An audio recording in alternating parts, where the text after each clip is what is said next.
नमस्कार, मी लतिका। आज मी तुम्हाला आंबा आणि सेवईची खीर बनवून दाखवणार आहे। रेसिपी बघितली की लाईक आणि कमेंट करायला विसरू नका। ही रेसिपी तुम्हाला कशी वाटते ती पण मला कमेंट करून सांगा। छोटा कुकर मी गरम करत ठेवलेला आहे। मी कुकर मध्ये करणार आहे।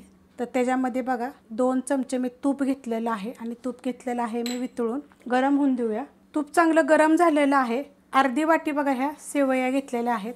ह्या भाजलेल्याच असतात पण तरी पण आपण थोड्याशा ह्याला भाजायच्या। तर एक 2 मिनिटं मी ह्याला एकसारखं हलवून मीडियम गॅसवर मी भाजून घेणार आहे। मस्त अशा बघा भाजल्या गेलेल्या आहेत। गॅस करणार आहे मी बारीक आणि त्याच्यामध्ये ही काजू बदाम टाकून घेणार आहे। त्यात थोडंसं मी मगज टाकणार आहे।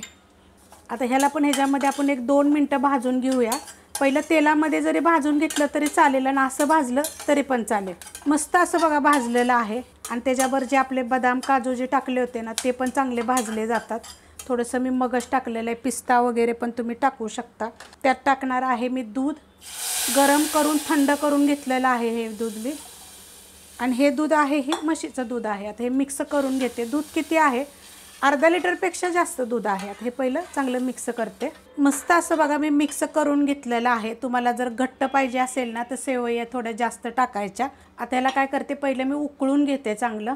आंब्याचा बघा गर काढून घेतलेला आहे आणि ह्या खिरीसाठी ना तुमच्याकडे जर हापूस आंबा जर असेल ना ते जर टाकला ना गर तर खूप चविष्ट होतो।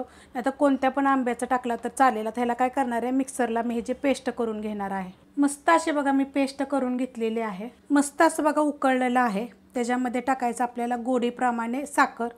तर आपण आंबा पण टाकणार आहे ना त्याप्रमाणे साखर टाकायची की जेणेकरून जास्त गोड होऊ नये। आता हे साखर टाकल्यानंतर आपण चांगलं मिक्स करून घेऊया। त्याच्यामध्ये टाकणार आहे वेलची जायफळ पूड, थोडीशी साखर टाकून मी कुटून घेतलेली आहे। छोटा 1 चमचा मी टाकलेला आहे। आता मिक्स करून घेऊया आणि ह्याला 2 ते 3 मिनिटं आपल्याला चांगलं उकळून घ्यायचं आहे। मस्त बघा असं उकळलेलं आहे आणि एवढं आटलेलं आहे। 5 ते 7 मिनिट मी बारीक गॅसवर ठेवलं होतं, इतकं घट्ट झालेलं आहे। हे कसं मध्ये थंड झाल्यानंतर आपण फ्रीजमध्ये ठेवलं तर अजून घट्ट होतं। तर त्यासाठी एवढं तर आपल्याला असं अशा पद्धतीत पाहिजेच। आणि जे आपण जे टाकलं होतं ना वेलची जायफळ पूड त्याचे पण एकदम मस्त असा सुगंध सुटलेला आहे।